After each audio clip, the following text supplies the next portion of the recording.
بسم اللہ الرحمن الرحیم.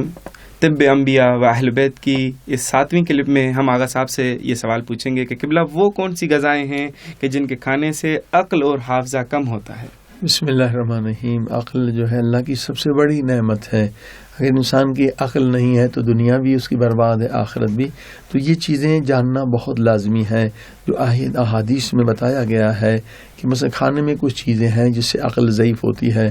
کھٹا سیب مت کھائیں، اس سے عقل انسان کی ضعیف ہوتی ہے اور حافظہ بھی ضعیف ہوتا ہے. اور اسی طرح سے دھنیا کھانے سے بھی انسان کی عقل بھی ضعیف ہوتی ہے، حافظہ بھی ضعیف ہوتا ہے. اور پرانا گوشت، آج کل جو ہے وہی پرانا ہی گوشت دنیا کھا رہی ہے، اسی سے بیماریاں پھیل رہی ہیں، حافظہ کمزور ہے. تازہ گوشت کھائیں، تازہ گوشت کا حکم ہے. پرانے گوشت کھانے سے بھی انسان کی عقل جو ضعیف ہوتی ہے. البتہ دو چیزیں ہم پہلے کلپ میں نہیں بتا سکے تھے کہ سداب اور سرکہ کھانے سے عقل بڑھتی ہے، ایک لسٹ جو ہم نے بتائی تھی پچھلے کلپ میں. تو اب اسی طرح سے کچھ اعمال ہیں جس سے عقل ضعیف ہوتی ہے.